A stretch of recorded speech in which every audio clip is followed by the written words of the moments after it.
Dino, pred vama je drugi nastup na Europskom seniorskom prvenstvu. Kako se osjećate uoči odlaska u Armeniju? Pa evo, znači, idem na svoje drugo Europsko prvenstvo kao senior. Osjećam se uzbuđeno, znači, bila je duga priprema, jedva čekam da stupim na tatami, da odradim svoju prvu izvedbu i idem dati sve od sebe. Kao kadet osvojili ste europsku bronzu. Koliko vam to iskustvo i uspjeh pomažu u sadašnjoj seniorskoj karijeri? Pa svakako da pomaže itekako znači, za predstojeći nastup na Europskom prvenstvu.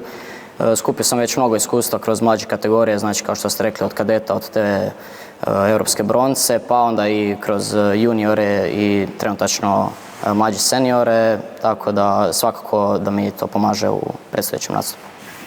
Prošle godine ste debitirali na seniorskom europskom prvenstvu u Zadru pred domaćom publikom. Što ste naučili iz tog prvog nastupa? Pa teško da sam mogao poželjeti bolji debi. Znači najbolji mogući trenutak za debi na seniorskom europskom prvenstvu pred domaćom publikom. Nažalost nije otišlo u najboljem mogućem smjeru. Izgubio sam tjesno od predstavnika Francuske za 0,2 boda u prvome kolu, ali mislim da sam itekako dao sve od sebe u tom trenutku, te da sam, svakako sam zadovoljan sa svojim nastupom. S obzirom na to da tek imate 18 godina, kakav je osjećaj natjecati sa protivnicima koji su stariji i iskusniji?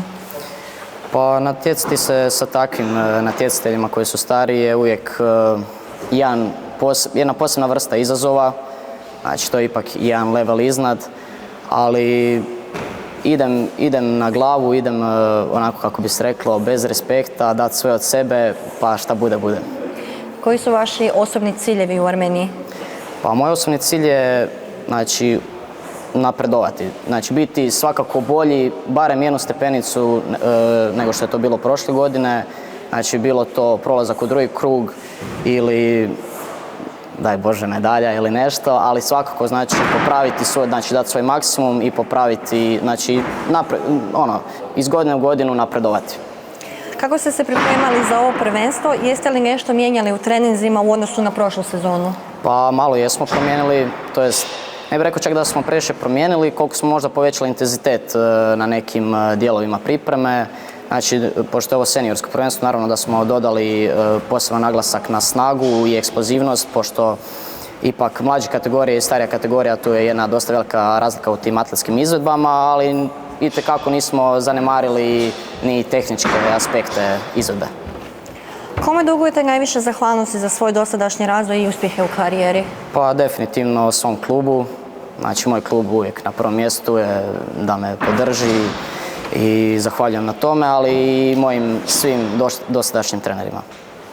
Kakve su vaša dugoročna očekivanja od karatea? Sanjate li o medaljama na svjetskoj razini ili možda o olimpijskim igrama? Pa naravno, mislim da je to san svakog karataša, ne samo karataša, naravno svakog sportaša. Pogotovo te olimpijske igre, to bi stvarno bilo ostvarenje sna. Ko mali sam sanjao da odem na te olimpijske igre i nadam se da će karate biti ne ovim, ali na sljedećim olimpijskim igrama, ali da, itekako sanjam i o europskoj seniorskoj medalji, ne samo europskoj nego i svjetskoj, znači itekako sam željan uspjeha. Kako se nosite s pritiskom i velikim očekivanjima s obzirom na ranije uspjehe u mlađim kategorijama?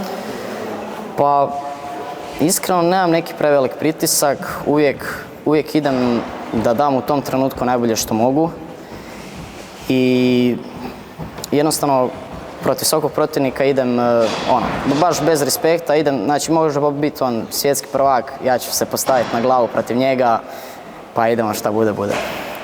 Što vas najviše motivira da svakodnevno trenirate i radite na sebi u ovom prijelaznom razdoblju iz mlađe seniorske u seniorsku konkurenciju? Pa upravo to, znači da skinem nekog kojeg sam gledao kao tipa svojeg idola. Znači, to bi bilo nešto odlično.